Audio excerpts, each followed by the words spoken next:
శుద్ధి చేసుకొని ప్రతి దినము శుద్ధి చేసుకోవాలి. చిన్న తలపు వస్తుంటుంది. తలపు వల్ల ఏం కావాలి?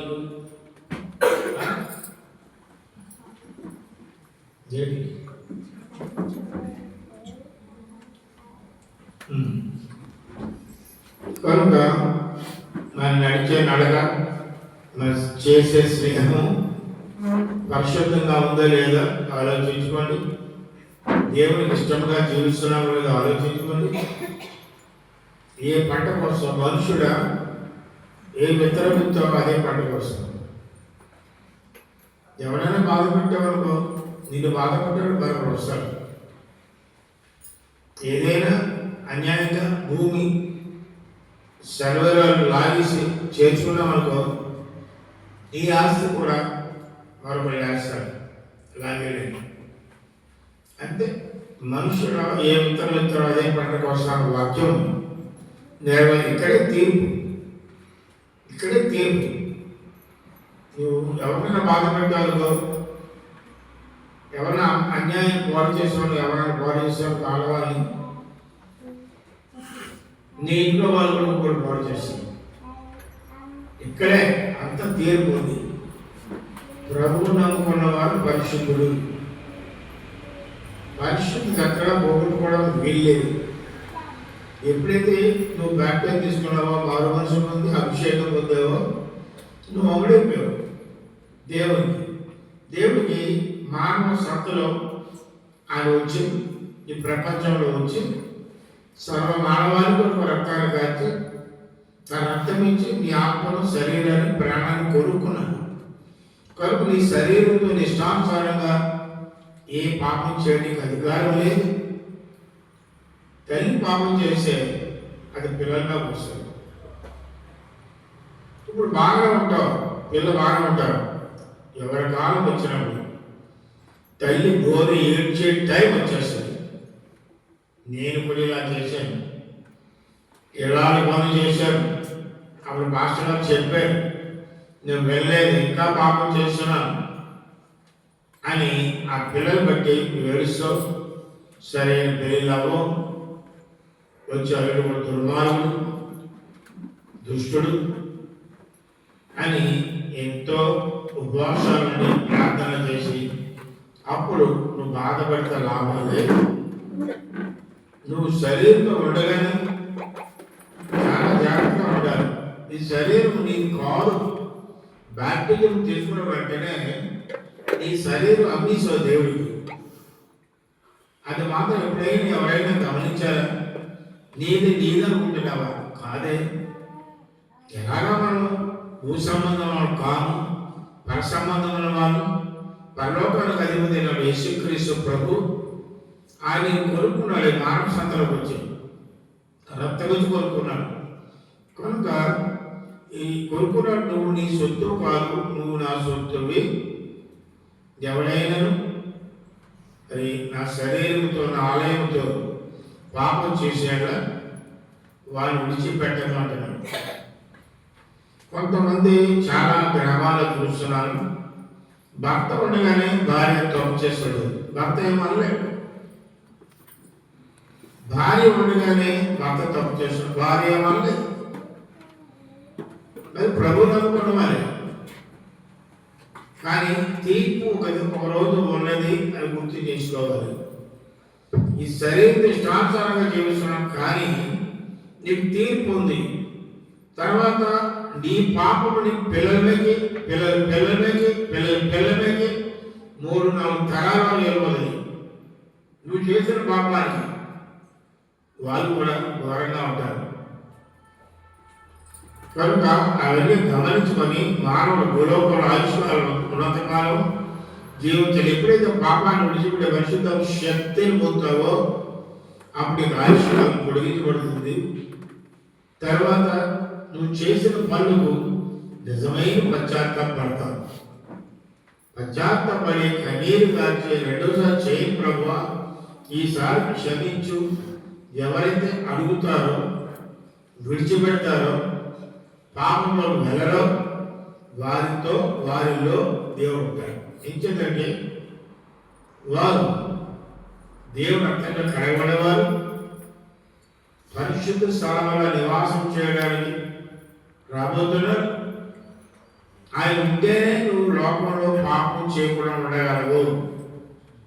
వాక్యమే దేవుడే వాక్యం. ఎవరైతే వాక్యాన్ని భద్రపరుచుకుంటారో హృదయంలో వారిలో సైతాన్ రాడు. కనుక వారు రోజు అదిగా మీకు చెప్తుంటారు.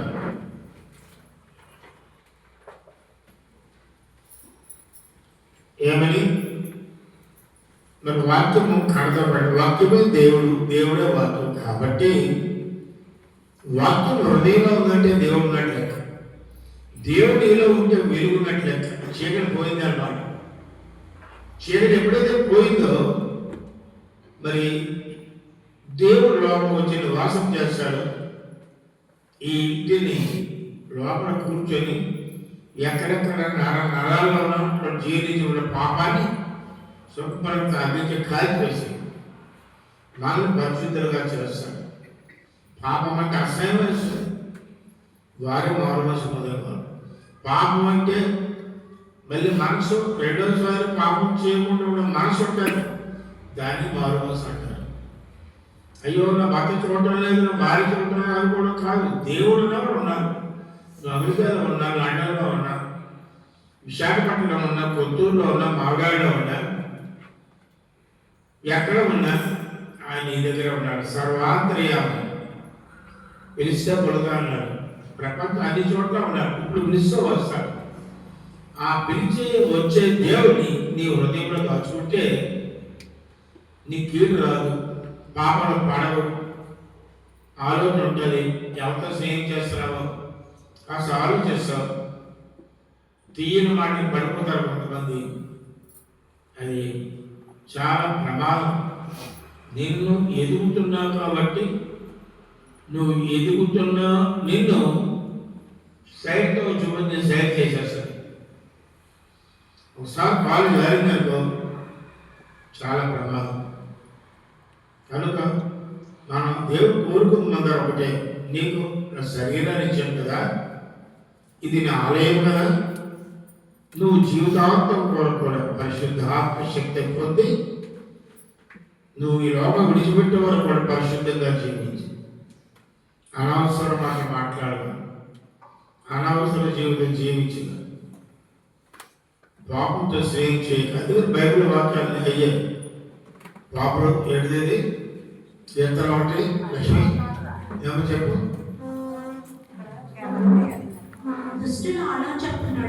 దుష్టుల ఆలోచన చెప్పన్నాడు ఒక పాపుల మార్గమున నిలవక అపహాసం కూర్చున్న చోట కూర్చుండగా కూర్చోవద్దన్నాడు. అపహాసంతో పాపుల మార్గమున నిలవద్దన్నాడు. తర్వాత దుష్టులు ఆలోచించకుండా నడవద్దన్నాడు. అది బైబిల్ సారాంశం అంతా కూడా ఇందులోనే ఉంటుంది. మానవుడి యొక్క జీవితం అంతా ఇందులోనే ఉంది. ఈ మూడు మాటలను, ఈ మూడు మాటలు జయిస్తే ఈ లోకాన్ని జయించలేక, సైతాన్ని జయించలేక, పర్వరాజు నీదే. ఏదో జీవితంలో వాడు కొట్టి వీడిది కొట్టి అన్యాయంగా ఒక్క పైసలు తీసుకోకూడదు. ఒకసారి నేను చోడవాడలో సువార్త చేసినప్పుడు నూకునాయుడిని ఇప్పటికీ జ్ఞాపకం ఉంది. ఆ గ్రామం అంతా రక్షణ పొందింది. ఆ గ్రామ రక్షణలో రాత్రులు ఇలా పడుకుంటూ ఉన్నాడు. మీ విలేజ్ కమలెట్ మిద్దిల మీద కింద గోడకాలం ఉంటే మిద్దిలేని అంటారే, దెమ్మలు చుట్టూ దెమ్మ ఉంటుంది. అరుగు మట్టని అందమే పడుకునేవాడిని. రాత్రులు 1 గంటల వరకు సుమారు చెప్పేవాడిని. బ్యాంక్ గురించి ఎవరైనా పేదవాళ్ళు ఉంటే చూసేవాడిని. రేపు రా బ్యాంక్కి, నీకు లోన్ ఇస్తాను, 10,000 ఇస్తాను, 20,000 ఇస్తాను చెప్పేవాడిని. అలా ప్రేమ చూపించి నాకు ఆ గ్రామం అంతా రక్షణ పొందింది. అది మాత్రమే కాదు, పక్కన పొడిదరి వాళ్ళు కూడా రక్షణ పొందింది. అయితే ఇక్కడ నేను చెప్పేది ఏంటంటే మరుమనసు అంటే ఒక అతనికి చెప్పిన తర్వాత వాడు జ్ఞాపకం వచ్చింది. ఎప్పుడో కొన్ని సంవత్సరాల క్రితం వడ్డాదిలో ఉండేవాడు, వడ్డాది నుంచి ఇక్కడికి వచ్చేసాడు. కిరాణా కొట్టుకి 150 రూపాయలు బాకీ పడిపోయాడు. మరి అది ఎలా ఉందని నువ్వు ఇచ్చేసి ఇంకా బ్రతుకున్నావు కదా, ఆ బాకీ నీకు ఉండకూడదు. ఇంకొక 50 రూపాయలు ఫైల్ వేసి చెప్పి క్షమాపణ అడిగి నువ్వు ఇచ్చేయి, లేకపోతే చచ్చిపోయి ఒక నరకంలో పోతావు. అందుకే నీకు వాక్యం ఇచ్చాడు, అన్యాయశ్వర దేవుడి రాజ్యాన్ని స్వతంత్రించే పనాడు.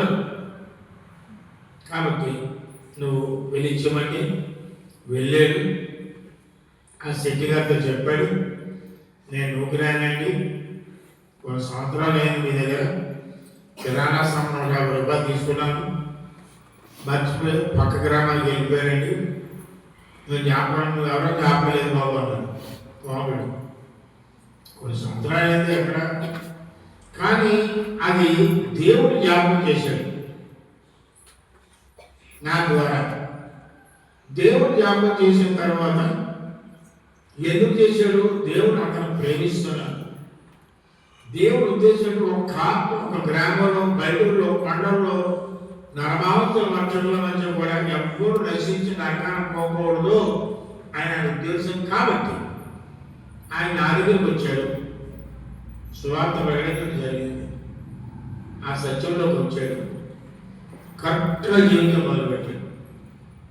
ఈ చింతల బాగా చెప్పడం తెచ్చుకొచ్చాడు, పాట పాడండి, కట్టుకొట్టండి, కాలు బట్టి చప్పులు లేకుండా శబ్దాలు లేకుండా డబ్బులు అయ్యింది, అదే చెప్తాడు.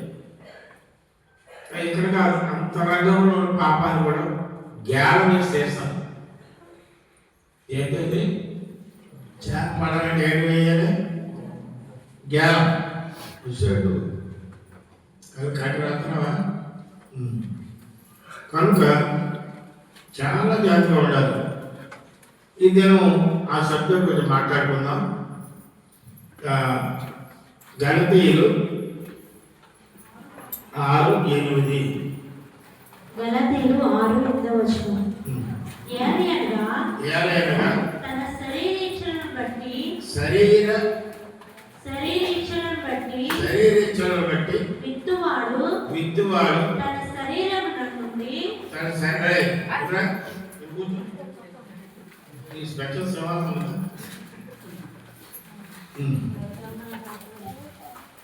ఇక్కడ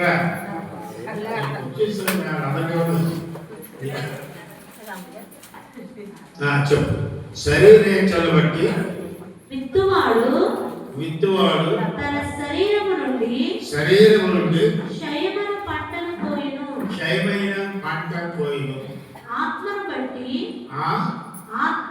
విత్తువాడు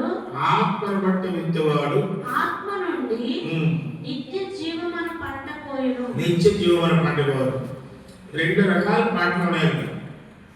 నిత్య జీవమైన పంట ఆత్మ వల్ల, ఆత్మ ఏం చెప్తుందో, దేవుని పెట్టిన ఆత్మ మీలో ఏం చెప్తుందో దాని ప్రకారంగా చేయవాడు నిత్య జీవము, భగవరాజ్య సంబంధమైన పంట ఆమె కోసం. శరీర సంబంధమైన శరీర కోరిక చొప్పున ఇష్టానుసారంగా జీవిస్తే ఏ పంటది? క్షయం, నాశనమయ్యే. క్షయం అంటే నాశనం, అక్షయం అంటే నాశనం కాని క్షయమైన పంట పడటం కోసం. కూర్చో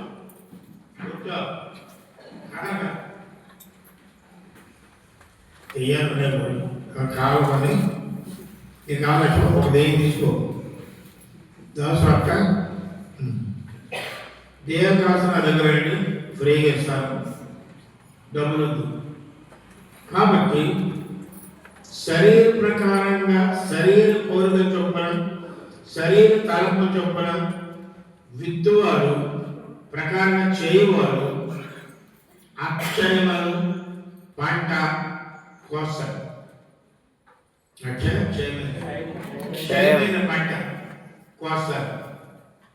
క్షయమైతే నలిగిపోయేది, ముగిసిపోయేది, కాలిపోయేది, కనబడింది, అది అప్పుడే కానీ అప్పుడే మాయమైపు ఆవులు వంటిది అటువంటి పట్టుకోవచ్చు. ఆత్మ ద్వారా మీ ఆత్మను సరి చేసుకొని ఈ దేవుడి భక్తి ప్రకారంగా తప్పని భాష చెప్పారు, బాబు నాకు వద్దు, ఇది ₹1 నాకు వద్దు అని దాని ప్రకారం భయంతో జీవించేవాడు ఆత్మ సంబంధమైన పంట, పరలోక సంబంధమైన పంట, నువ్వు పరలోకానికి వెళ్ళడానికి మార్గం సరళం చేసుకున్న పంట నువ్వు కోస్తావు. తర్వాత కీర్తనలు 18వ అధ్యాయం 25వ వచనం. 18:25 దయగల వారి ఎడల నీవు దయ చూపించుదువు, నువ్వు దయ చూపించదు. యథార్థవంతుడి ఎడల యథార్థవంతుడి ఎడల యథార్థవంతుడుగా ఉండువు. యథార్థవంతుడిగా ఉండు.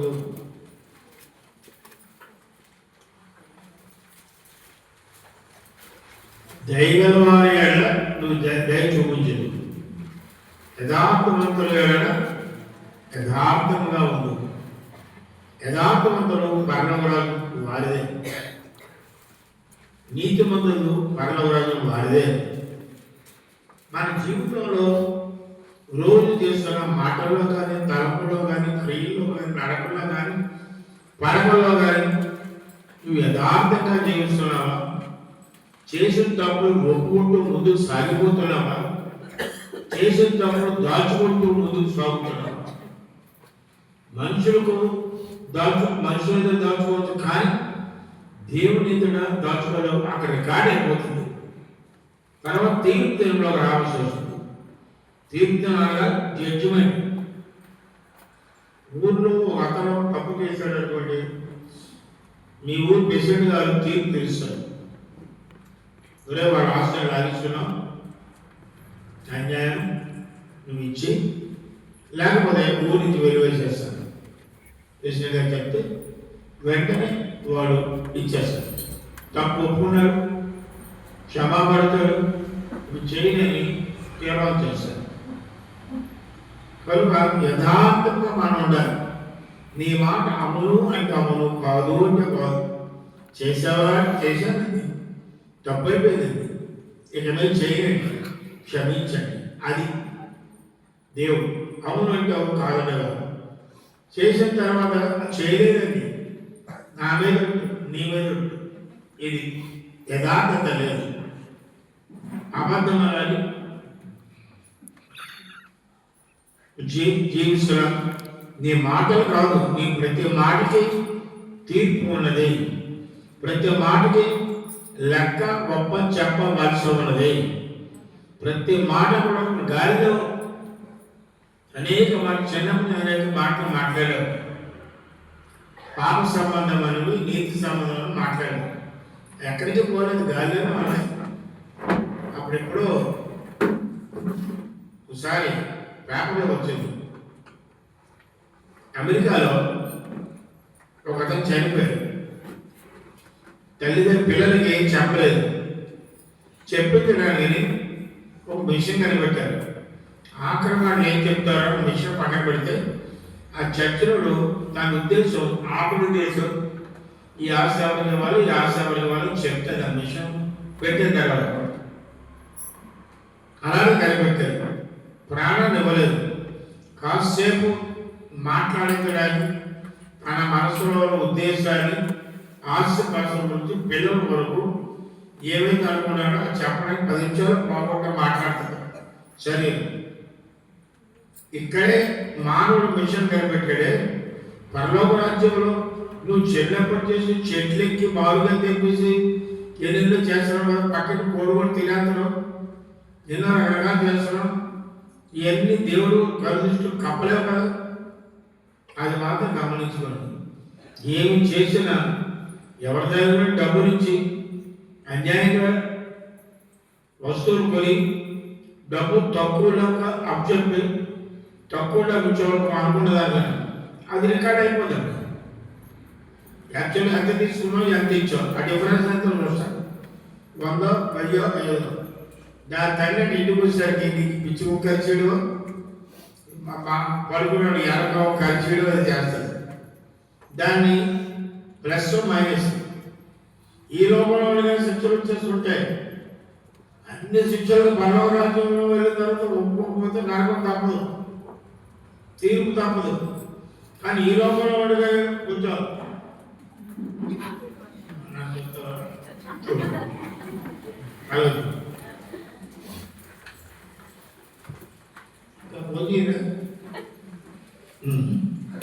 దెయ్యం పాపం ఇది అక్కడ దెయ్యాలు ఉన్నాయి, కావలసి తీసుకుంటూ వచ్చింది. కనుక చాలా జాగ్రత్త. తీర్పు నువ్వు చేసిన పనికి వెంటనే జవాబు వస్తుంది. నువ్వు తప్పించుకుని పిల్లల మీద వెళ్ళిపోతే పిల్లల మీద వెళ్ళిపోతే కనుకనే కొంతమంది దిక్కుమాలపై పిల్లలు రోడ్డు మీద దిక్కుంటే తిండి లేక వస్త్రాలు లేక అనేక చోట తిరుగుతున్నారు. పిల్లలు భవిష్యత్తు వాళ్ళే మంది కారణం తల్లి తండ్రులు చేసిన పాపం, శాపం శిక్షణ ఇవన్నీ జరుగుతున్నాయి. కనుకనే దేవుడు మన స్థానం ఇస్తున్నాడు. భూలోకంలో ఆయుష్ ఇచ్చాడు, ఆరోగ్యం ఇచ్చాడు, జ్ఞానం ఇచ్చాడు, బుద్ధి ఇచ్చాడు, సమృద్ధిని ఆధారం ఇచ్చాడు. డబ్బు అనే గర్వం లేకుండా మగం లేకుండా తను తాను తగ్గించుకున్నవాడు హెచ్చింపబడ్డా అన్నాడు.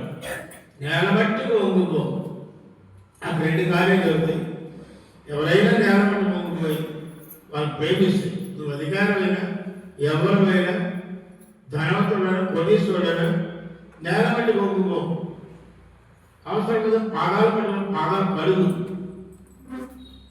ఒకసారి చెప్పాను చోడవరంలో పలాసలో ఎస్కోట్లో మేము ఉంటుండగా అక్కడ సంఘం ఏర్పాటు చేయడం జరిగింది. నా దగ్గర ఎక్కువ యవనస్తులు ఉంటారు అమ్మాయిలు. ఒకరంటే ఒకరు పడదు, ఒకరంటే ఒకరు పడదు. బయట మాత్రం వాక్యం బొలగా మూకుంటారు. నేను చూసే ఎన్నోసారి చెప్పాను, ఒకరి మీద కోపాలు కక్షలు ఉన్నాయి. ప్రార్థన అయినంత వరుసగా కూర్చోమని నిలబడమని. అక్కడ ఇజ్రాయేల్ సేవలు ఉండేవాడు నా దగ్గర అసిస్టెంట్. అతను బకెట్ నీళ్ళు ముందుగా చెప్పాను, కొంచెం తోవాలి. అది అక్కడ పెట్టి చెబుతూ ఇచ్చేవారు. ఒక్కొక్కరు పాదాలు కడిగారు. యేసు ప్రభు శిష్యులకు పాదాలు కడిగాడు లేదా? పరిచారం చేయడానికి రాలేదు కానీ, చేయించుకోవడం రాలేదు కానీ పరిచారం చేయడానికే మనం వచ్చాం. అందుకని తను తగ్గించుకున్నవాడు హెచ్చింపబడను. దేవుడే మానవుడు శిష్యుల యొక్క పాదాలు కడగడానికి వచ్చాడంటే నువ్వు నేను ఏమంటే వాడు నువ్వు కూడా అంత తగ్గించుకొని పాదాల దగ్గర తగ్గించుకొని వాడు పాదాల కడుగు మారుమూసి వస్తుంది. కాజాలు కూడా చేశారు, వాళ్ళు మారుమూసి వచ్చింది, అవి స్థిరపడ్డారు. వాళ్ళు ఏడ్చారు కష్టపడ్డారు. ఏమిటి మా పాదాలు పడుతున్నారంటే మీరు ఒకరికొకరు పాదాలు కడగండి. యేసు ప్రభు పాదాలు కడిగాడు, నేను ఎవరిదానమ్మా? ఇక మీద సమాధానంతో ఒకరినొకరు కలిసి మెలిసి జీవించండి. పైకి నవ్వుతున్నారు కానీ లోపల హృదయంలో కక్షలు కోపాలు ఉన్నాయి. దేవుడు అంతరంగం చూసేవాళ్ళు కనుక చేయడానికి అప్పటి సంఘం సరైంది. బోధించేవాడు నార్మల్ పొందుకోవాలి. బోధించేవాడు చెప్పడం కాదు, జీవించి బోధిస్తేనే సేవకుడు. నేను సినిమాకి వెళ్ళకూడదు చెప్తాను, నేనే సినిమాకి వెళ్ళిపోతే ఎలాగా? కనుక అప్పుడు అటువంటి వారిదే పలరాలు, అటువంటి వారు నీతిమంతులు, అటువంటి వారే పరిశుద్ధులు, అటువంటి వారే దేవుని రాజ్యాన్ని వెళ్తారు. బంగారంతో చేయడం ఇళ్లలో నివాసం చేయబోతున్నాం. మట్టి ఇల్లు కాదు, ఈ ఇల్లు విడిచిపెట్టాలి, ఈ ఇల్లు కూడా విడిచిపెట్టాలి. ఈ శరీరం మన మట్టి ఇల్లు, అక్కడ బంగారంతో చేయబడిన మేము బంగారం చేయబడిన రోడ్లపై నడవబోతున్నాం. బంగారంతో కట్టబడిన వజ్రాలతో కట్టబడిన గృహాలు నీకు నాకు ఇస్తాడు. భూలోకుడు చేసిన దాన్ని బట్టే అక్కడ నీళ్ళు తయారవుతాయి. ఇది శాస్త్రం అనుకోకండి, పరిశుద్ధులు వెతకండి, దేవుడు మీకు దొరుకుతారు. తర్వాత మత్తయి సువార్త 7వ అధ్యాయం 2వ వచనం. మీరు తీర్చు తీర్పు చొప్పునే మిమ్మల్ని గూర్చి తీర్పు తీర్చబడును. మిమ్మల్ని గురించి తీర్పు తీర్చవాడు. మీరు కొలిచిన కొలత చొప్పునే మీరు కొలిచిన కొలత చొప్పునే మీకును కొలవబడును. మీకును కొలవబడు. చాలు. మీరు మీ ఇద్దరు దొంగలకు ఉన్నారు, అందులో ఒక బంధువు నీకు కావలసిన వాడు తమ్ముడు తప్పు చేశాడు, నువ్వు తీర్పు తెచ్చే ప్రసంగి అక్కడ నీ తమ్ముడికి ఏమైపోతుందో అని శిక్ష పడిపోతుంది. అన్యాయపు తీర్పు తీర్చి అవతల వాడు దోషిగా వేశాడు. వేయటం వల్ల ఆ తీర్పు నీ మీద నీ బిడ్డల మీద శాపంగా మారిపోతుంది. వెంటనే శాపం ఎప్పుడు మారిందో కష్టాలు ప్రారంభమవుతాయి, చీకటి లోపలికి వచ్చేస్తుంది ఇంట్లోకి. కనుక అక్కడి నుంచి శ్రమలు ఏ పని చేసినా అవదు అనుకుంటూ ఏ పని చేసినా అవ్వట్లేదు నాకు అనుకుంటా. కానీ సైతాన్ని వాళ్ళు చేసి నేను మరుగుపరిచి జ్ఞాపకం తేడా దేశం తప్పకుంటావు, దేవుడు కలిగేస్తాడు, క్షమిస్తాడు అని తెలుసు. కనుక అలా నువ్వు ఎలా తీర్పు తీర్చావో న్యాయంగా తీర్పు తీర్చు. మీ ఊరికి నష్టమైనా మీ ఊరికి వ్యతిరేకంగానే తీర్పు తీర్చు. తప్పు చేసి ఆ తీర్పులో కూడా సరిగా చేయకపోతే ఆయన తీర్పు తీరుస్తాడు. బలమైన తీర్పు, షాకే తీర్పు. నువ్వు అన్యాయంగా తీర్పు తీర్చడం వల్ల ఆ కుటుంబం ఎంత అధోకాలం పాలైపోయింది, ఎంత నష్టపోయింది. పిల్లలు భార్య భర్త అంతా ఏడుస్తున్నారు, ఏడుమంతా తగ్గుతుంది. కనుక సాధారణ తీర్పు తీర్చకూడదు. పరిశుద్ధులు ఎవరున్నారో అక్కడికి వెళ్ళాలి. సగంలో గొడవలు అక్కడ తీర్పు తెచ్చాలి. ఊరు మెషిన్ దగ్గర పాస్ గారే తీసుకురావాలి. పాస్ గారే తీర్పు తీసిన అధికారం ఉంది. ఆ తప్పదని దైవజనం తర్వాత సామెతలు 14:13 వచనం. సామెతలు 14:13 వచనం. 23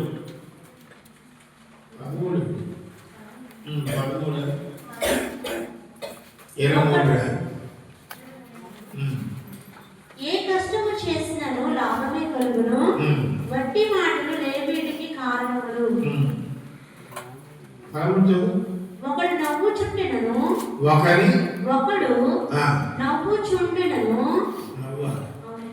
హృదయమందు దుఃఖముండును, దుఃఖము వచ్చును. ఒకరి నవ్వు చూచులను హృదయమందు దుఃఖముండును, సంతోషము తుదకు వ్యసనమగును. సంతోషం తుదకు వ్యసనమగును. కొంతమంది జీవిస్తారు, మాటలు మాడతారు, సంతోషం నవ్వుకుంటారు, కానీ హృదయంలో బాధ ఉంటుంది, కన్నీరు ఉంటుంది, దుఃఖం ఉంటుంది, చెప్పుకోలేని బాధ ఉంటారు. పైకి చూడటం మనిషిని చూస్తాం, ఆకారం చూస్తాం, దేవుడు హృదయాన్ని చూస్తాం. ఒక దైగల మాట హృదయాన్ని సంతోషపరచండి. అందుకని మా మాటలు ఎప్పుడు కూడా దయగా ఉండాలి. నేను కొట్టాను ఎక్కడ గోపద ఏ పాప పెట్టుకోకుండా ఏం బాబు పొరపాటు ఏదో కొట్టావు, నేనేమనుకోను, నువ్వు మారు అని నువ్వు మారి మన స్వార్థ చెప్పానుకో అదే స్వార్థ. స్వార్థ కర్మతో పాట పడుకోవడం కాదు. ఆ లక్ష్మి లేదు పాట పాడుకోండి, స్వార్థ అనండి. నీ పక్కటి వాడు మారంటే నువ్వు ముందు వాడాలి అవుతుందా లక్ష్మి? ఏమా దాసు అక్క చెల్లి చెప్పమ్మా, నీ పక్కటి వాడు మారాలంటే నారాయణ మారాలంటే నువ్వు మారాలో వద్దా? నువ్వు మారితే నీ జీవితాన్ని బట్టి, నీ ప్రేమను బట్టి, నీ కరికరాన్ని బట్టి, నీ జ్ఞానాన్ని బట్టి, నీ సహాయం బట్టి గ్రామం రక్షణ సువార్త అదిరెట్టే. యేసుకుని నమ్ముకుంది ఈ అమ్మాయి. ఏం పేరు? సరోజ, నవరాజ, కరుణరా ఎవరికైనా కరుణించు. దానిలో సువార్త ఉంటుంది. కనుక మన ప్రవర్తన వల్లనే పక్కవాడు మారాలి. కొన్ని చోట్ల ప్రవర్తన ఒకే సంఘానికి వస్తారు, అక్కడ చేయలేదు, హలో అనుకుంటారు. ఇంటికి వెళ్తారు కక్షలు ఒక దగ్గర ఇద్దరు అక్క చెల్లెలు ఉన్నారు. పాస్టర్ గారు ఎన్నోసార్లు చెప్పారు, అమ్మ నువ్వు చెల్లిని ప్రేమించు, నువ్వు ఎందుకంటే ఒకరోజు మంచం పట్టింది అక్క, ఎంత ప్రార్థన చేసినా జవాబు రావటం లేదు. రాకపోతే పాస్టర్ గారు ఎంత ప్రార్థన చేస్తున్నారు, జవాబు రావటం లేదు అని ఆవిడే అడిగింది సెల్లాపు. కనుక అప్పుడు ఏమనండి పాస్టర్ గారు, అమ్మ ఒక మాట చెప్తున్నాను ఏమనుకోక, నీ చెల్లి మీద కోర్టు కేసు వేసావు కదా, ఆ కోర్టు కేసు తీసేసుకొని క్షమాపణకు సమాధానపడు, అప్పుడు రోగం బాగైపోతుంది. ఏదైనా చెప్పండి కానీ అది మాత్రం చేయను. అక్క ఇలా పొగరే, రఘునంకున్నది లక్ష్మీలో పొగరే అని రోగం దినదినంలో ఎక్కువైపోతుంది. పాస్టర్ రోజు నుంచి ప్రార్థన చేస్తారు, చేసిన ఎక్కువైపోతుంది కదా, తాగడం లేదు. ఆకర్షితకు వచ్చింది. అమ్మా మరి ఏమనుకోగా మరి అదే చెప్తున్నాను, నీ చెల్లి మీద ఉన్న కేసు తీసే, నువ్వు ఆమెతో సమాధానపడు వాళ్ళు దగ్గరు పర్వాలేదు వాది, నువ్వు సమాధానం పడకపోతే ఈ రోగం బాగోదు అని చెప్పాను. ఏ పైన చెప్పడం నాకు మాత్రం చేయను. లోపల ఉన్నది ఏది, పొగరు, నిరగే పొగరు, ఇంకేంటిది ఏంటా పొగరు, ఇంకేంటి ఉంది చెప్పు నువ్వేరా ఏముంది లక్ష్మి,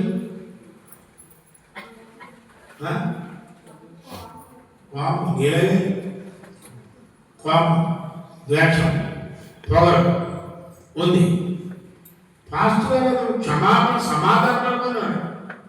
సమాధానం పెడితే రోగం పోవడం చెప్పాలి. అమ్మా నువ్వు చెప్పు. హలో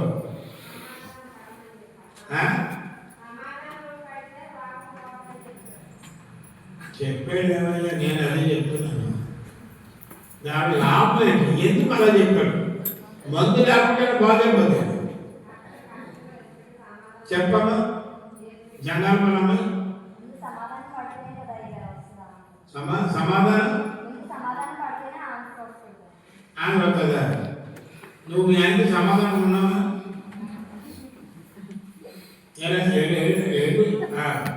మనిషి కదా చేతి ఇంకా అక్కడ సమాధానముల్లో ఎంత సమాధానం పట్ల వల్ల దేవుడు మనకు పేరేముంది, సమాధానకర్త. ఆ సమాధానకర్త నీ దగ్గరకు వస్తాడు. ఎప్పుడైతే సమాధానం పడ్డావో నీలో ఉన్న రోగాలు, సమస్యలు, బాధలు అన్నీ తీసుకొస్తాడు. రైట్ వినో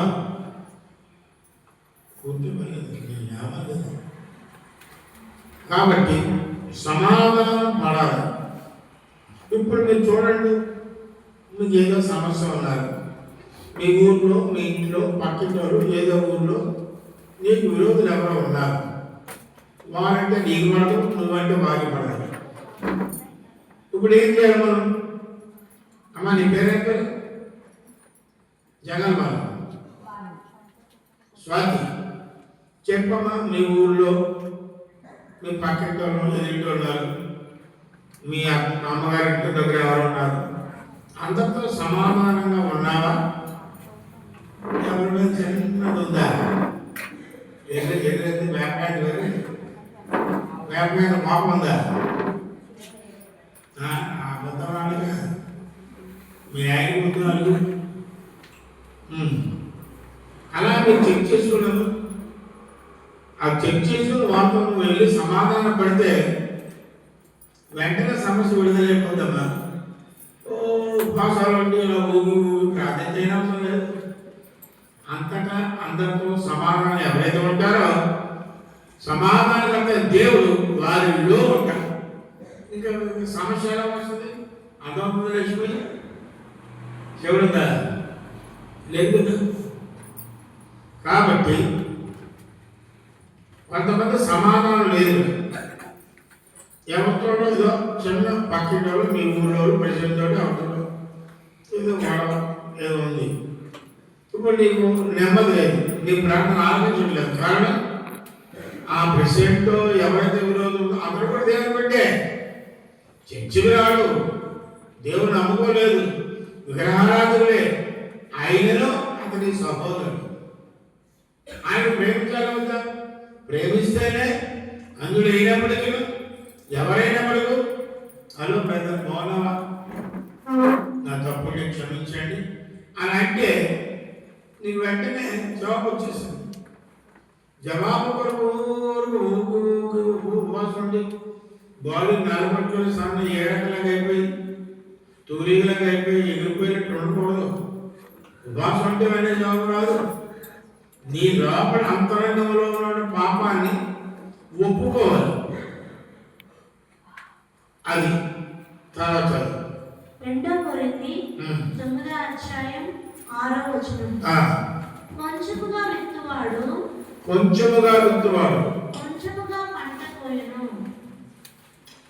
సమృద్ధిగా విత్తువాడు సమృద్ధిగా పంట కోయును. కొంచెముగా విత్తువాడు కొంచెముగా పంట కోయును, సమృద్ధిగా విత్తువాడు సమృద్ధిగా పంట కోయును. ఈ పంట ఏంటి? ఏంటి పంట చెప్తారా? ఆత్మ సంబంధం పంట జాను చెప్పు. అది గోకుంది కలే టైమిస్తాను గోకోవడానికి అరగంట అక్కడ గోపిస్తున్నారు మొత్తం. నేను చెప్పింది అడిగే ఏమని ప్రశ్న,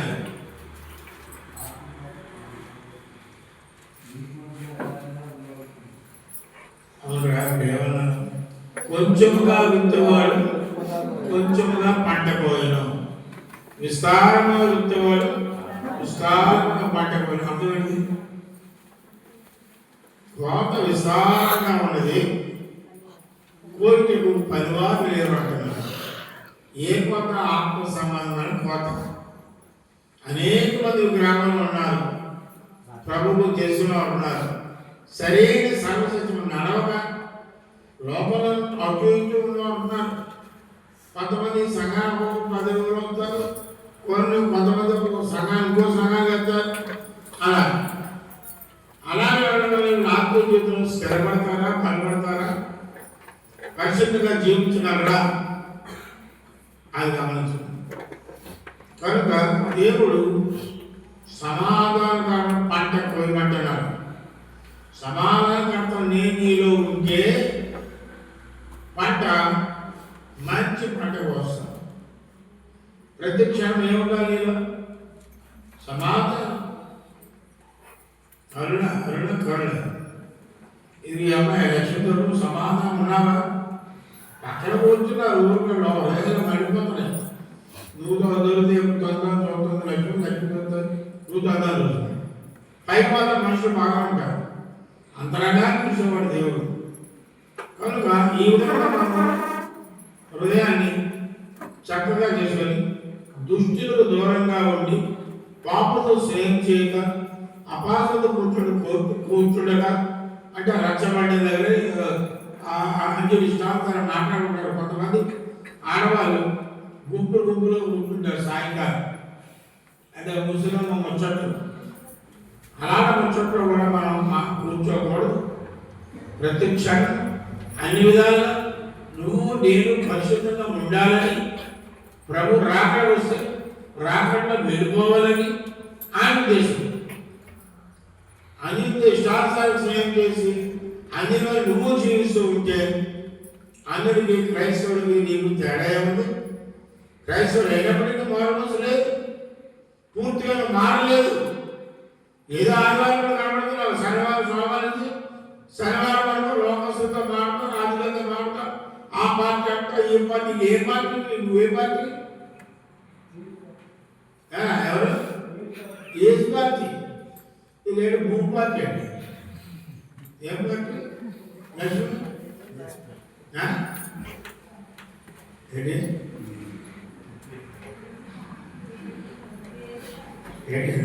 శివుడా భూపార్టీ దేవుడి పార్టీ ఏ పార్టీ టీడీపీ వైఎస్ఆర్ బీజేపీ ఈ పార్టీని నేను నాగా తీసుకెళ్ళి నీకు ఇష్టమైంది ఎవరికి ఇష్టమో ఎవరు చెప్పడం గురించి చేసింది ఎడతే చెప్పడం వేసే ఓట్లు అంతే ఎవరు ఎక్కువ ఇస్తే వాళ్ళకేస్తారండి ఎవరు ఎక్కువ షేర్ ఇస్తే వాళ్ళకేస్తారు అంటావా ఎన్నిసార్లు అది తీసుకున్నాం ఎన్నిసార్లు కలిసి చెప్పాలి అంటే 1,000 1000 2,000 మీ ఇంట్లో ఓట్లేండి 2 2 వేలు ఇచ్చారా మీకు ఇచ్చారా నేను పోతే ఏం చేస్తాను బాబు ఇంకా అలా తీసుకోవచ్చు ఇక్కడ అప్పుడు నా దగ్గర రాలేదు ఈసారి తీసుకుంటారు వచ్చారు తీసుకుంటా ఏం చేయాలి అని తీసుకుంటాం తర్వాత పడితే చిన్న పాము దేవుడు కాదు ఒకసారి పుత్తూరులో బంగారపు కాకులు వేశారు కాకులు ఇచ్చారు పుత్తూరు కదా పుత్తూరు తర్వాత ఆదివారం ఆ కాసు టంగగా వేశారు ఆనుకుంటు కనుక చాలా ఏ సామాన్య వస్తువు కూడా మన దగ్గర చేరకూడదు చేత మన పరిస్థితి ఇది పాడైపోతుంది కానీ ఆఖరిగా చదవమ్మా యోబు గ్రంథము 4వ అధ్యాయం 8వ వచనం 4:8 నేను చూసినంత వరకు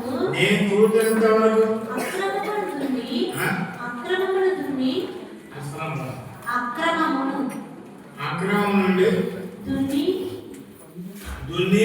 కీడుని విత్తువారు దానినే కోయుదురు అక్రమము ఇది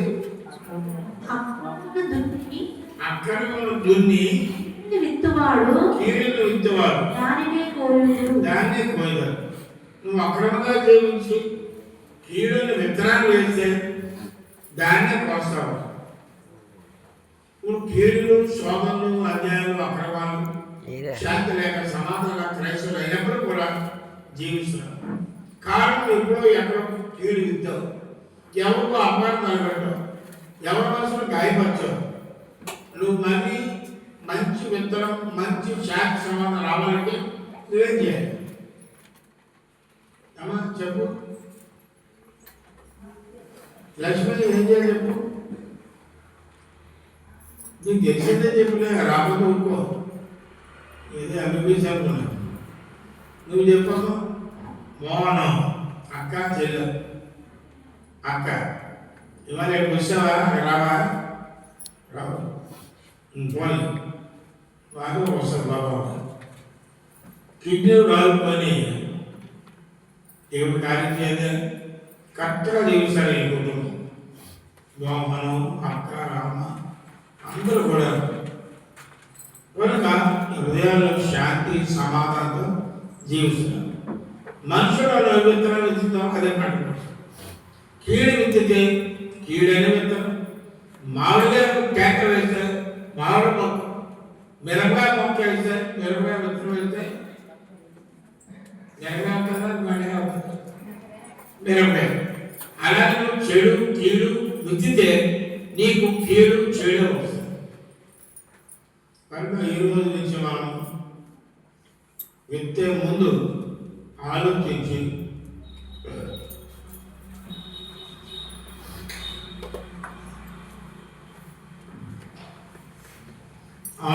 విత్తండి మంచి పంట కోయాలంటే మంచి విత్తనాలు వేయండి నోటితో చెడు రానివ్వండి నోటితో మంచి మాట్లాడండి ఇతరులకు ఉపయోగపడేట్టు మాట్లాడు నీ జీవితం చూపించి కనికరపడు పేదవాళ్ళకి కనికరపడు మీరు చేసి సాధన దయచి ఇవ్వు నీవు ఉన్నదాంట్లో 20 రూపాయలు 10 రూపాయలు ఇచ్చేయి 200 ఉంటే 1000 రూపాయలు ఇచ్చేయి నీకు ఆయన ఇస్తాడు పేదగా అప్పించేవాడు యెహోవాకు అప్పించువాడు ఎప్పుడైనా గమనించావు, పేదలకు ఎప్పుడైతే ఇస్తున్నావు నీ వెంటనే తిరిగి గేట్ దాటి లోపల తిరిగి వచ్చేస్తావు, నీవు సెల్లో పడతావు, లేకపోతే ఏదో విధంగా వస్తాను. నేను ఏంటి ప్రాక్టికల్గా నేను చేశాను కాబట్టి ఇది చెప్పగలుగుతున్నాను, వాక్యం కరెక్ట్. కనుక మనమందరం కూడా ప్రభువులోకి వచ్చాం, మారుమనసు పొందాం, బాప్టిజం తీసుకున్నాం, మనందరం దేవుడి రాజ్యాన్ని సిద్ధపడుతున్నాం. అయితే ఇంకా చాలా మందికి నిజమైన మారుమనసు లేదు, పాపం చచ్చిపోలేదు, పాపలు జీవిస్తూ చేతి వస్తున్నారు. అటువంటి వారు సరి చేసుకోండి, మరి దేవునికి ఇష్టంగా జీవిద్దాం. కళ్ళు మూసుకోండి, మీరు ఏమి సరి చేసుకోవాలో 5 నిమిషాలు టైం ఇస్తున్నాను. కళ్ళు మూసుకొని ఈ అక్రమానికి